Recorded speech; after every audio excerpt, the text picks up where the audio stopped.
और अब बात पद से बड़ा सम्मान चाचा भतीजे में नहीं होगा घमासान, क्योंकि शिवपाल को सपा में पद दिए जाने को लेकर जो सवाल भाजपा उठा रही थी, उस पर अब शिवपाल के बेटे आदित्य ने ऐसा जवाब दिया है कि पद वाली लड़ाई पर पूर्ण विराम लग गया है। ये रिपोर्ट।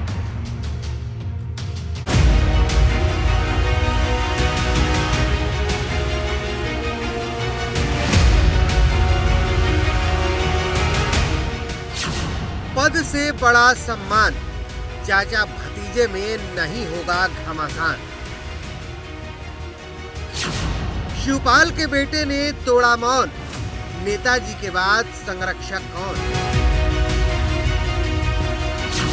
जब से मैनपुरी में सपा ने जीत का परचम लहराया है, तब से एक ही सवाल गूंज रहा है कि अखिलेश मैनपुरी की जीत के बदले में शिवपाल को क्या इनाम देंगे, क्योंकि शिवपाल को लेकर समाजवादी पार्टी में तरह तरह की चर्चा है। कोई उन्हें विधानसभा में नेता विपक्ष की जिम्मेदारी देने की बात कह रहा है, तो कोई राष्ट्रीय महासचिव की जिम्मेदारी देने की बात कह रहा है, जबकि एक चर्चा 2024 में चुनाव लड़ाने की भी है। लेकिन अब इन तमाम चर्चाओं पर शिवपाल के बेटे आदित्य यादव ने पूर्ण विराम लगा दिया है। उनकी माने तो शिवपाल के लिए पद सेकेंडरी चीज है, क्योंकि उनका पूरा फोकस 2024 में भाजपा को हराने पर है। जिन्होंने इतना काम किया है, जिनके लिए कोई भी पद हो, कोई भी पद उनके लिए जस्टिफाई नहीं करता और पद जस्टिफाई नहीं करता। गौरतलब है कि मैनपुरी की जीत से समाजवादी पार्टी का आत्मविश्वास बहुत बढ़ चुका है, क्योंकि सपा के सामने न सिर्फ अपना किला बचाने की लड़ाई थी, बल्कि मुलायम सिंह की विरासत बचाने की चुनौती भी थी। लेकिन शिवपाल यादव की मेहनत ने इस चुनौती को बहुत आसान बना दिया, क्योंकि जिस लड़ाई को मुलायम सिंह यादव ने 2019 में महज 94,000 वोट से जीता था, उसे डिम्पल यादव ने 2,88,000 के मार्जिन से जीत लिया। लेकिन बड़ा सवाल ये है कि क्या शिवपाल सपा में अपनी पार्टी का विलय कराकर ही खुश है?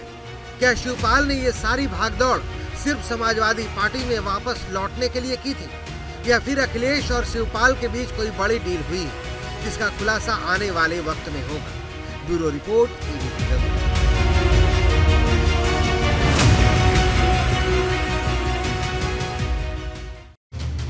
और अब बात निकाय के युद्ध की, क्योंकि जब से हाईकोर्ट ने निकाय चुनाव की अधिसूचना पर रोक लगाई है, सपा और भाजपा के बीच एक नई लड़ाई शुरू हो गई है। भाजपा इसे सपा की साजिश बता रही है, तो सपा इसके लिए भाजपा को जिम्मेदार बता रही है। लेकिन सवाल बड़ा है कि अगर कोर्ट का पंगा खत्म नहीं हुआ तो क्या होगा, क्योंकि पिछली बार निकाय का यह चुनाव अब तक खत्म हो चुका था।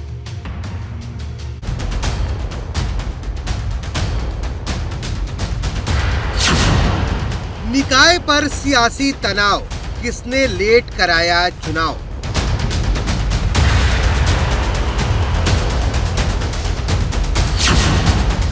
भाजपा ने बोला सपा पर हमला, साजिश या बदला।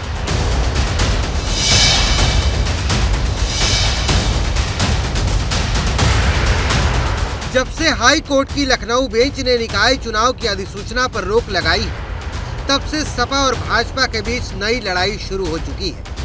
भाजपा कह रही है कि कोर्ट केस के पीछे समाजवादी पार्टी के लोग हैं, जबकि सपा इसके लिए यूपी सरकार के गलत आरक्षण को जिम्मेदार बता रही है।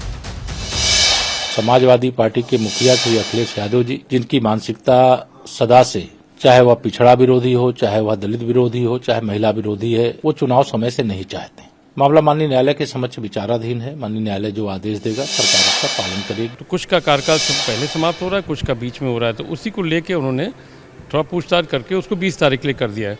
परंतु जो ओरिजिनल इसका PIL है, वो समाजवादी पार्टी के लोग ही मिलके उसको आगे बढ़ा रहे हैं। इसलिए हम लोग भी मानते हैं इसको कि वो लोग जानबूझ के इसको टालना चाहते हैं। आरक्षण में भेदभाव हुआ है, कुछ अधिकारियों की मनमानी और कुछ सीमित मंत्रियों ने मनमानी कर करके ये आरक्षण व्यवस्था लागू की थी। हर जिले में आप भेदभाव देखेंगे, पिछड़ों को जितना मिलना चाहिए तो उन्हें नहीं मिला। जो SC ST समाज है उसके जो आरक्षण होता उनको नहीं मिला। गौरतलब है कि ये पूरा मामला ट्रिपल टेस्ट परीक्षण को लेकर फंसा है, लेकिन अब इसमें एक नया पंगा और फंस सकता है, क्योंकि कोर्ट में एक तरफ ट्रिपल टेस्ट फॉर्मूले को लेकर सुनवाई जारी है, तो वहीं अब निकाय चुनाव में किन्नर समाज के लिए भी सीट रिजर्व करने की मांग उठने लगी है, जिसके लिए हाई कोर्ट में एक रिट दायर की गई। जैसे ओबीसी महिला का सीट रिजर्वेशन हो रहा है, तो जब सर्वोच्च न्यायालय ने तीसरा जेंडर मान लिया है, स्त्रीलिंग, पुल्लिंग और ट्रांसजेंडर, तो किन्नर समाज के लिए भी ओबीसी के तहत सीट आरक्षित की जाए। अपने तरफ से और अपनी किन्नर समाज की तरफ से व्यक्तिगत सर्वोच्च न्यायालय खंडपीठ लखनऊ का आभार व्यक्त करती हूँ। अब इसे लेकर उत्तर प्रदेश में सत्ताधारी बीजेपी और मुख्य विपक्षी दल समाजवादी पार्टी के बीच बयानबाजी शुरू हो गई। कोर्ट ने भी उस बात को माना है और इसीलिए 20 दिसंबर तक अधिसूचना जारी करने पर रोक लगाई है। भले निकाय चुनाव की अधिसूचना का मामला कोर्ट में फंसा हो, लेकिन राजनीतिक दल लगातार अपनी तैयारियों में लगे हैं और निकाय चुनाव को लेकर सबके अपने अपने दावे हैं। मुझे विश्वास है कि जो स्टे दिया है उन्होंने, इससे जल्दी से जल्दी चुनाव कराने का रास्ता प्रशस्त होगा, ऐसा मुझे विश्वास है। दूसरे दलों के चुनाव को प्रभावित करने वाला विषय है, उनकी कोई तैयारी नहीं है और वो चुनाव के बीच में, जनता के बीच में जाने से घबरा रहे हैं और हो सकता है उसी कारण ये सारी परिस्थिति उत्पन्न हो। निकाय चुनाव होंगे, वो 20 तारीख को कोर्ट में अधीन है ये फैसला। मेरे ख्याल से जब डेट आ जाएंगी उसके बाद निर्णय आपके सामने होंगे और समाजवादी पार्टी की बहुत बड़ी जीत होगा। सियासी दलों के बीच बयानबाजी जो है वो तो जारी है ही, लेकिन कहीं ना कहीं उत्तर प्रदेश में जिस तरीके से स्थानीय निकाय चुनाव होने हैं, वो अब इस तरह के बयानबाजी के बाद और हाईकोर्ट ने जो आदेश दिया है उसके चलते थोड़ा डिले जरूर हो रहा है। अब सबकी निगाहें कोर्ट पर टिकी हैं, क्योंकि सारा पेच कोर्ट को लेकर फंसा है। क्योंकि जब तक निकाय चुनाव की अधिसूचना पर लगी रोक नहीं हटेगी, चुनाव का रास्ता साफ नहीं होगा। अनुभव शुक्ला, एबीपी गंगा।